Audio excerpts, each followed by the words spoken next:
Good evening. I'd like to call this meeting to order. Could everybody stand and salute the flag with me, please? Ready? Begin. I pledge allegiance to the flag of the United States of America and to the republic for which it stands, one nation, under God, indivisible, with liberty and justice for all. Are there any changes to the agenda tonight? Yes, we do have a few. So each of the presentations, they would be 2.1, 2.2, and 2.3 are going to be moved to the March 18th meeting. And also 6.1 will be moved to March 18th. 6.1, okay.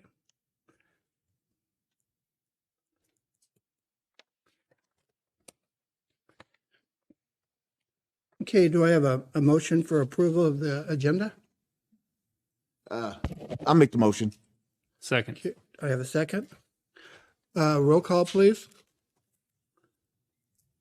Councilman Singleton, Aye. Councilman Atkinson, Aye. Councilman Ramirez. Aye. Councilman Ramirez,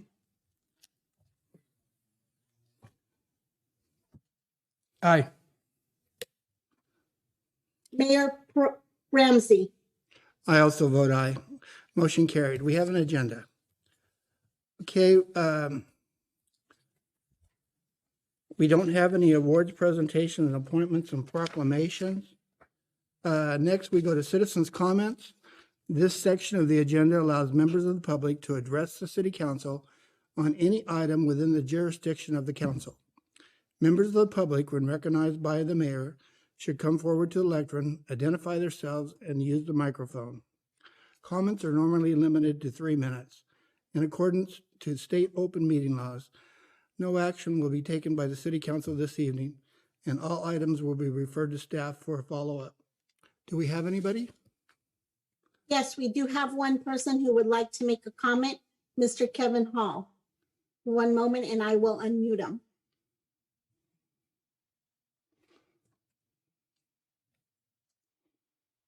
Mr. Hall, Yes, you are unmuted and you can start your public comment now. thank you very much. And thank you, Mr. Mayor and council members. Good evening. My name is Kevin Hall and I live in Fresno. I was a boy in Firebaugh, and I just have a quick comment and a request to make about the Measure C Extension Renewal Committee. As the mayor will report to you, that at the last COG board meeting, the COG staff did not bring back to the mayors the list of the committee members they were recommending to be in charge of the Measure C extension, which, as you know, will take this half-cent retail sales tax from the year 2027 to 2047. So what we are proposing is that the COG board on which the mayor sits, please take on the responsibility of selecting those final committee members.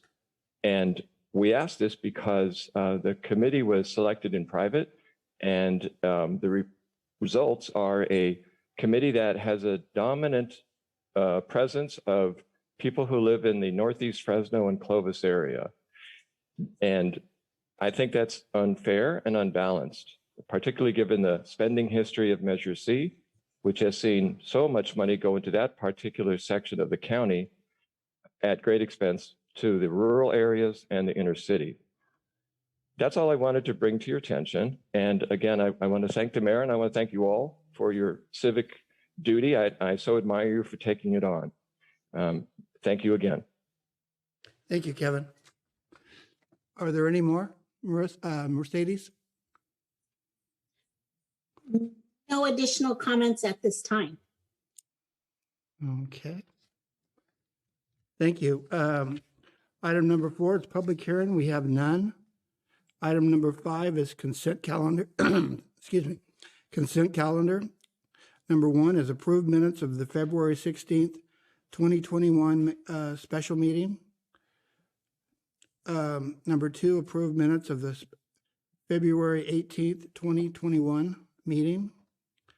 Number 3, the check register from January 1st, 2021 to January 31st, 2021. Number 4 is adopt resolution number 4012, approving the 2020 general plan progress report. Number 5, adopt resolution 4013, approving the submittal of a 220 community development block grant, CV2 and 3 application.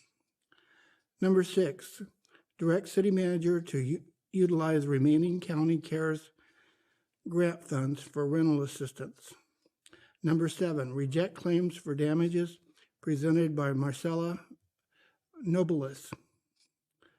I probably pronounced that last name wrong, but number 8 is adopt resolution 4014, reviving the building code official pay scale.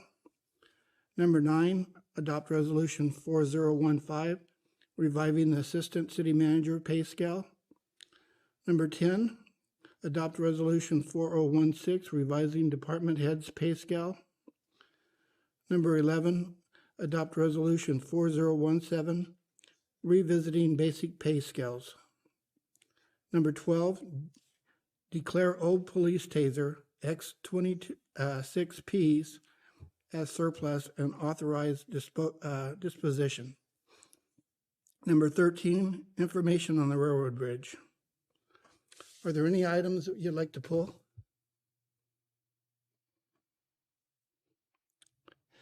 If not, do I have a motion to accept that consent calendar? I'll make the motion. Okay, the motion was made by Councilman Atkinson. Do I have a second?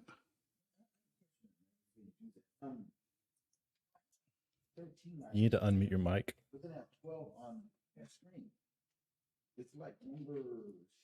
Hey, right? Your mic? Silly. On my consent calendar on paper, I have 13, and here I have 12. I'm missing number 7, the rejection. Yes, Which one? the reject number 7 You're missing that on the website? on the online. That's weird. I have it on mine. I have it on mine too. You got it?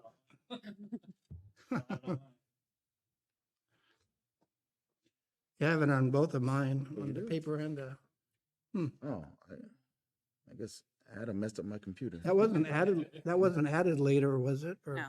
No. Hmm. Okay, but I mean, So there are the 13 items that he read. Do you have it on the hard copy agenda? yes, Okay. yeah, Would you like to pull that one and just talk about it so you would know yes. a little bit? Okay. Would that be okay with your motion if we hold it for a minute? Okay. Okay, we'll go to item number 7, rejection of claim for damages presented by Marcella Norgalis? Nolasco. Nolasco, okay. Does that go to Marissa then? I believe Mercedes has the information. When I click on it now, it's not opening either. I can see it there, but I can't click on it. Do you have that information with you, Mercedes? Yes, it was a claim for damages presented by Marcelo Nolasco on February 2nd for damage to her front passenger tire for running over, hitting a pothole on Polk. This claim was recommended for rejection by George Chill's company due to the fact that the pothole may have been made larger because that week on Wednesday and Thursday of that week were the large rainfalls. And then Friday, Public Works is off. But as soon as they were back to work on Monday, they were filling in potholes. So since Public Works was not given advance notice of or made aware of a pothole that existed at the time, she does recommend that we reject it. Now, based on those immunities that we have for a dangerous condition. Do you have any additional questions, Ray? No, that's fine. That's perfect. Okay. Were there any other ones? No. Okay. Do I have a motion by Councilman Atkinson. Do I have a second? I'll second. And that's to accept the consent calendar. Okay, the motion was made by Councilman Atkinson and seconded by Councilman Singleton. Roll call, please. Councilman Atkinson,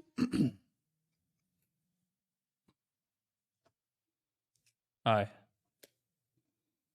Councilman Singleton, Aye. Councilman Ramirez, Aye. Mayor Ramsey. I also vote aye. Okay, next we'll go to item number 6, ordinance presentation, discussion, and potential action items. Number 1 has been moved. Number 2 is discussion, direction, and potential action regarding public in-person attendance at city council meetings. Marissa?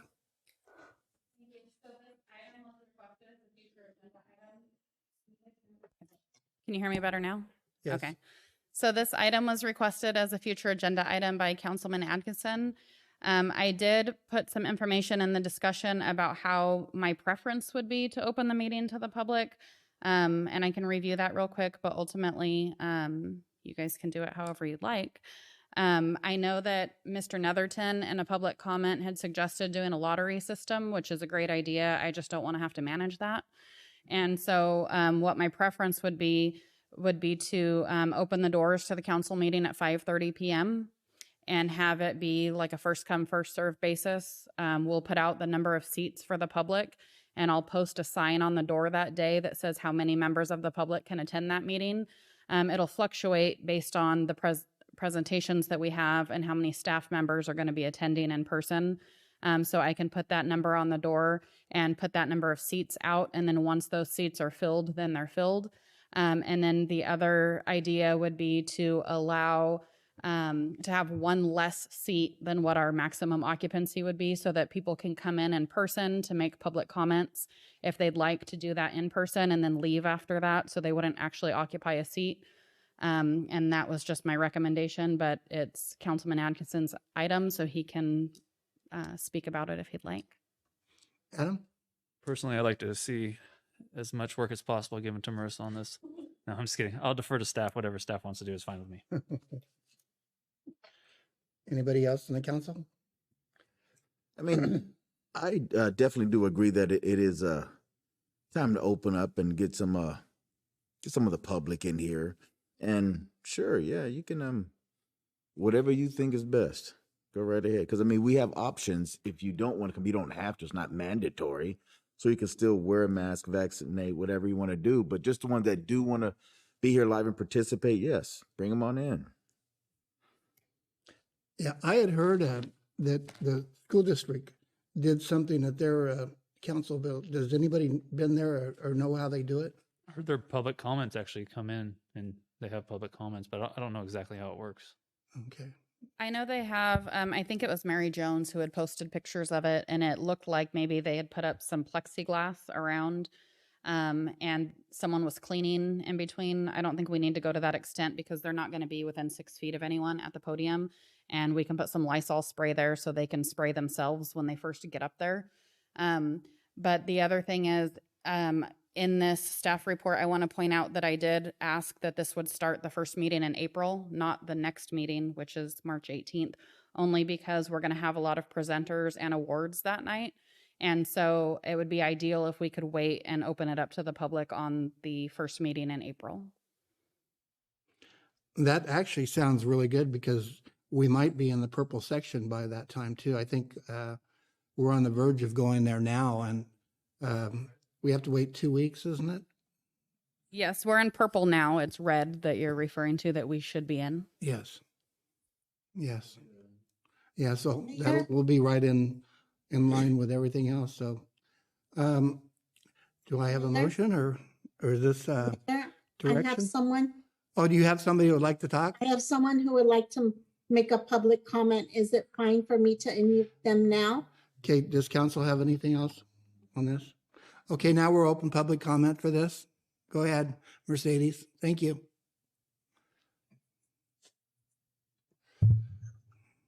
Hi, I just Mary was Jones, talking. you should be unmuted. You can make your public comment now. Me? Yes, go ahead, Mary. Jones? Yes. Oh, yes, thank you. I wasn't hearing you.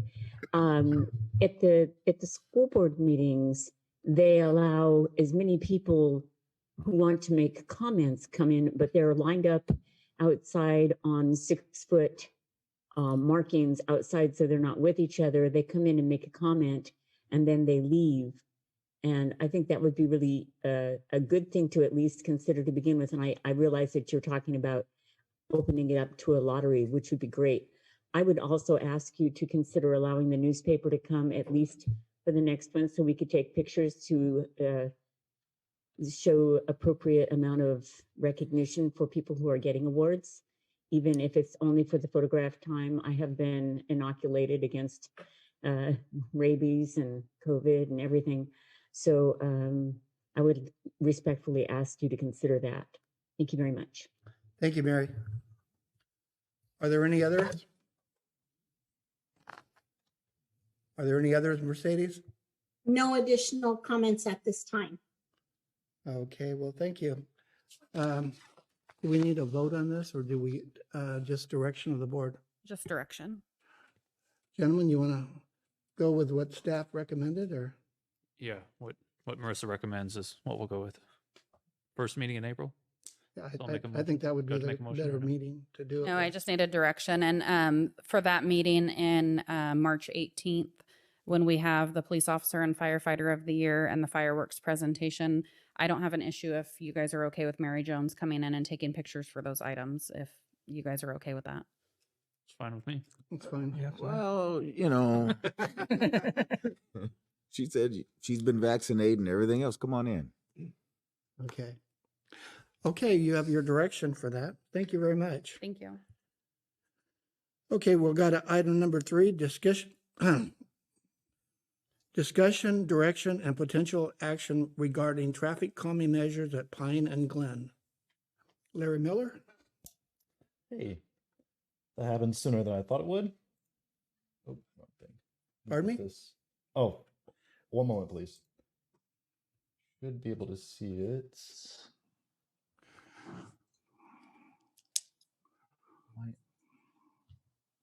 There we go. Okay, this was an item brought forward by Mr. Ramirez, I believe. Yeah, that's correct.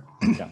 So we looked at the measures that should be taken for that type of a scenario.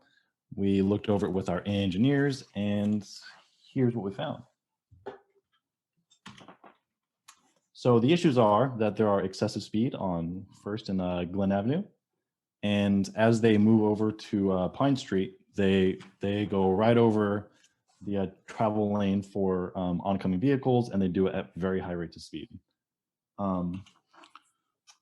The proposed solutions would be center island narrowing and adding stop signs, or a stop sign rather. On Pine Street, you should be able to see a little blip of what that would look like. You can see a very narrow type of median there, and would add a stop sign. And I'm not sure if you can see my mouse or not, but there would also be red paint on the north side, so you couldn't park there, but you would still be able to on the other side. Yeah.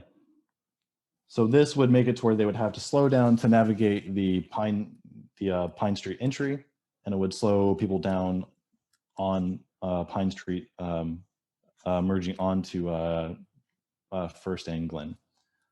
The issues here being that you may get some added noise from stopping and starting, but probably less than what it is with them moving through at high rates of speed.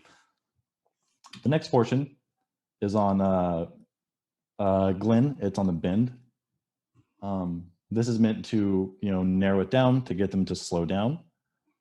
This was the minimal impact, the most minimal impact, because we didn't want to make it to where the people who have driveways and such wouldn't be able to park in their spaces easily. And I think it should be pretty effective. The only issue here is that this is going to be expensive. This is quite long, and it's about, I think, 10 feet wide. This is also without like any kind of landscaping or anything. And we'll get to prices in just a minute here. For Pine Street, to put in what was proposed, the engineers estimate around 6,000 to 8,000. But this work could be done by Public Works, and that could potentially lower the amount that we would need to spend on that. Or we could even get into a scenario where we bid out some of the work, and then Public Works would actually finish. We could even get local people, to help with the concrete or what have you. On Glen Street, it would be about $40,000. This would likely be too big for Public Works, too large of a project. This would have to be like almost certainly bid out. But these are some of the items that like we could tag on to the cost sharing program because this is all cement work. So this is stuff that we could tag on to that program to help, make the bid more, lucrative for whoever may be bidding on it. So with that is the recommendation of Public Works that we just do what is proposed on Pine Street, and we see, and we watch and observe and see, what else needs to happen there. And that is the end of my presentation. So if you have anything to add or want to know something, let me know. Any questions or statements?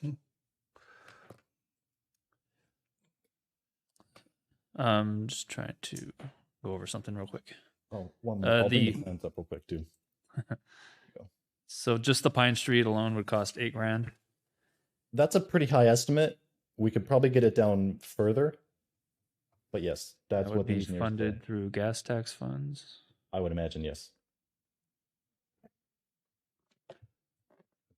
What would happen if we just put a stop sign right there on Pine Street for right now, and then bring this back when we have the budget session? That would be valid. And I think, Mayor, if I could interject, yes, this is Sean. We have the funding. If the council wants to proceed forward with it, we could definitely move forward with doing the median. I think based on kind of what Larry's explained, I think the median is extremely important because of the lane cutting that a lot of the southbound traffic produces. That's actually probably the biggest safety issue, including the speed. So I think that, I don't know, especially with the use of street funds, we have flexibility with either TDA, Measure C, or gas tax, which is pretty limited. But we have funding that we can work in the budget, the existing budget, because street funds are kind of that ongoing fund. So it's not something that we have to wait. There's no general fund impact. So if the council so choose, I want to make sure that you guys have the option that if you guys do want to move forward, we wouldn't have to wait till the budget season to do that. so total cost would be about 8,000? And that would be, the engineer's estimate, and I know that Larry had been talking with the city engineer, is basically, that's a cost if we have to bid it out. So you're looking at probably higher cost, where if we do it ourselves with our own materials, then we may be able to get even below the 5,000 mark. But if we can get authorization for 8,000, then we go back and sharpen the pencil a little bit, see what that's going to be in material costs for our own forces, or we can look at bidding it, and then obviously those bids come back to the council. But bidding a project, it probably cost us $1,000 just to bid the project, because we have to do all the documentation, all the front loaded documents as part of bidding that and advertising the project for bid. So if we can get under the 5,000, we can do it ourselves. So with designing and everything, we could still do it under the 8,000?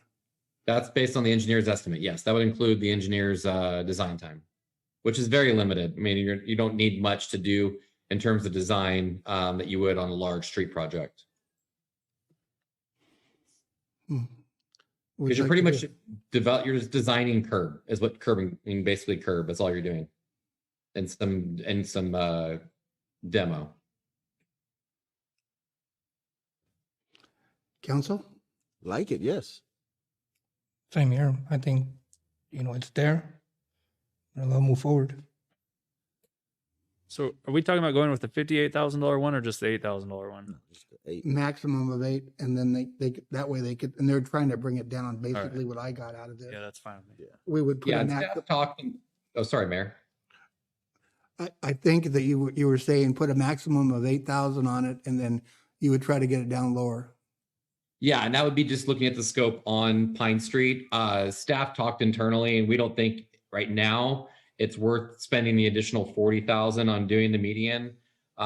We want to see what that restriction will do on Pine, because as soon as people realize they have to make that turn a little sharper, it's going to inherently slow them down. Sounds good to me. Yeah, that sounds good. Yeah, because also too, they're starting to use I know a lot of big rigs are getting on the truck lane, and a lot of people starting to use that Glen Street to cut off so they could get into the other streets because of the traffic. So I think just a little bit should be fine. Okay. Do I have a motion this would be, I think that's a potential action. Do I have a motion? I'll make a motion. And is your motion basically to do it and give them a maximum of 8,000, but try to get it under? Yes. And it's only on Pine, right? Is that what you're saying? Or only on Glen? This would be on Pine. Pine. Okay. I'll second that one. Okay, it's been motioned by Ramirez and seconded by Singleton. Roll call, please. Councilman Ramirez, Aye. Councilman Singleton, Aye. Councilman Atkinson, Aye. Mayor Ramsey. I also vote aye. Oh, I'm sorry. Was there anybody in the audience that would like to speak on this? I should have asked that before the vote, but No, Mayor, there was no hands raised for public comment on this. okay, well, thank you very much. Okay, next we'll go to announcements. City Manager, do you have any announcements? Thank you. I just have one. I just wanted to make sure everyone was aware of the annual Chamber of Commerce dinner this year. It's going to be on Friday, March 12th at 6 p.m. at the Best Western Plus, and it will be outdoors and comply with all of the purple tier requirements. So anyone who is interested in purchasing tickets to attend can call the Chamber office at 935-2948. Okay. Council members report? Anybody? Okay, I just wanted to let everybody know that we do have vaccinations happening at Rite Aid, and they're almost full. They got 160 vaccinations, and they said that they were almost full. I talked to them earlier today, and so if you still need the shot, and you're in education, agriculture, child worker, and food, you can get you qualify for the vaccination, and you need to call at Rite Aid at 935-3597, or you can go down there and they'll talk to you and tell you what to do. And I know they only have like 160, and they're going to do it on March the 7th, Sunday, March the 7th. So I don't exactly know how they're going to do it all, but it's probably, I really don't know. I couldn't speculate.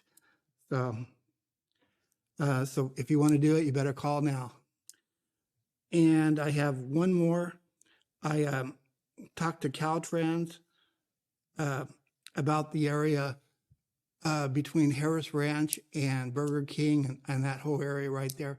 They've got 198. They've really done a good job on fixing it, except for the business area right there.